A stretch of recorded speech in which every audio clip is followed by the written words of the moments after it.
Je vous raconte comment j'ai été congédié de mon emploi d'éducateur auprès des jeunes dans une ressource suite au fait que j'ai remis en question l'absence de diagnostic psychiatrique d'une jeune qui était hébergée dans les services. Je vous explique. Un matin, j'arrive là, dans cette unité-là, puis je vois une jeune qui a le visage couvert de sang. Elle se faisait des blessures dans le nez.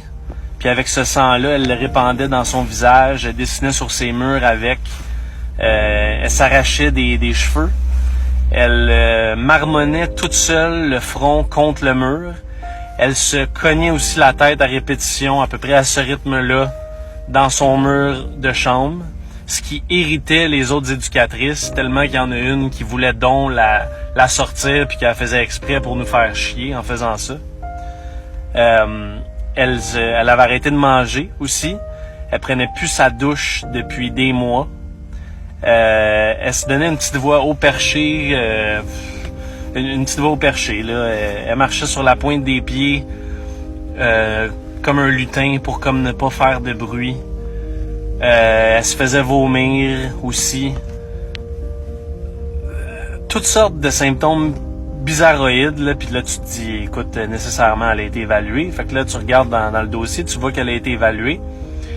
Et le verdict, c'est que ce serait une tentative de contrôler les adultes. Fait que là, moi, je m'interroge là-dessus. Je contacte la chef de l'unité pour laquelle je travaillais, puis je lui dis que je suis inquiet.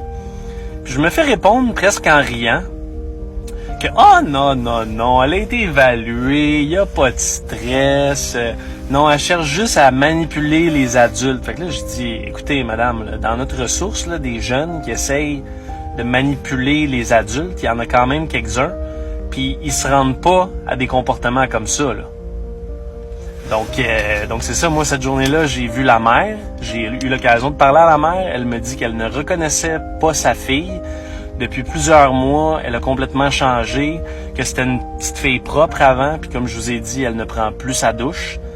Donc, c'est ça, la mère me dit ça, elle a un peu le moton dans la gorge quand elle me parle de ça. Fait que là, je me dis, OK, là, je pense que j'ai assez d'éléments pour vouloir, tu sais, adresser une plainte, dans le fond, pour forcer la main au médecin pour la réévaluer, parce qu'écoutez, les infirmières de l'endroit où je travaillais étaient d'accord avec moi sur le fait qu'il y ait nécessairement anguille sous roche là-dedans, là, que ça se pouvait pas que cette jeune-là n'ait pas de diagnostic ou qu'elle ait pas été investiguée plus que ça, à tout le moins.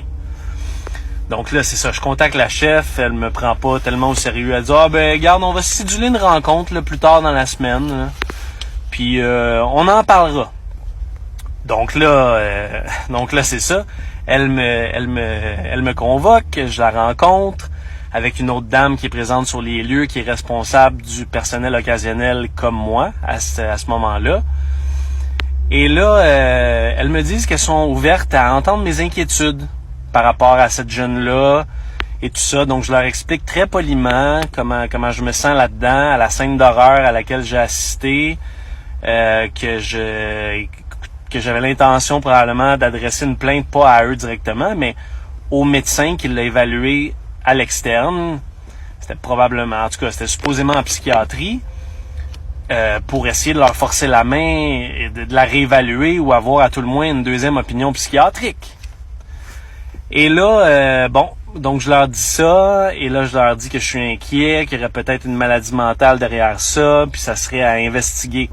Au moment où je prononce le nom de la maladie mentale en question qui m'inquiète, les deux dames qui sont devant moi prennent des notes, OK? Et là, elles me disent après, écoute, je pense que tu as besoin d'un recul de la situation, on va t'envoyer une semaine à la maison, tranquille, avec solde, tu sais, pour que tu puisses réfléchir à tout ça. Et là, j'ai l'impression d'être dans un film. Je me dis, écoute, là, moi, je m'inquiète sur l'état de santé mentale d'une jeune. Je sais qu'on n'a pas les ressources nécessaires pour l'aider là où je travaille. Et je me fais répondre que c'est moi qui ai besoin d'aller réfléchir. Et devinez quoi, une semaine plus tard, j'ai été congédié de l'endroit. Et les motifs qu'ils ont évoqués, c'est incivilité envers le personnel médical, parce que j'osais remettre en question l'absence de diagnostic, que j'avais aussi soulevé ce que je trouvais qui était l'insensibilité de certaines collègues éducatrices qui voyaient ça comme si c'était de la manipulation pure et simple, mais avec tous les symptômes auxquels j'ai assisté. J'avais de la misère à me ranger du côté de cette théorie-là. Donc, j'ai été congédié pour m'être inquiété de cette jeune-là. Et je leur ai souligné aussi qu'ils ont eu un éducateur dans leur service qui, lui, avait abusé de certaines jeunes, et lui, ça avait pris pas mal plus qu'une semaine et demie pour le congédier. Donc, on a peut-être une réflexion collectivement dans notre société à faire. Puis moi, je me demande sincèrement si on protège suffisamment nos enfants, si on s'en inquiète suffisamment. Moi, écoutez, je suis pas devenu éducateur pour voir de la souffrance devant moi et ne rien faire du tout. Je pense pas qu'on devient éducateur pour faire ça. Puis, en tout cas, ça me dépasse. Fait que je me devais de partager ça au plus grand nombre. Si vous pouvez m'aider à faire circuler ça, j'en serais éternellement reconnaissant. Donc, merci beaucoup. Bonne journée.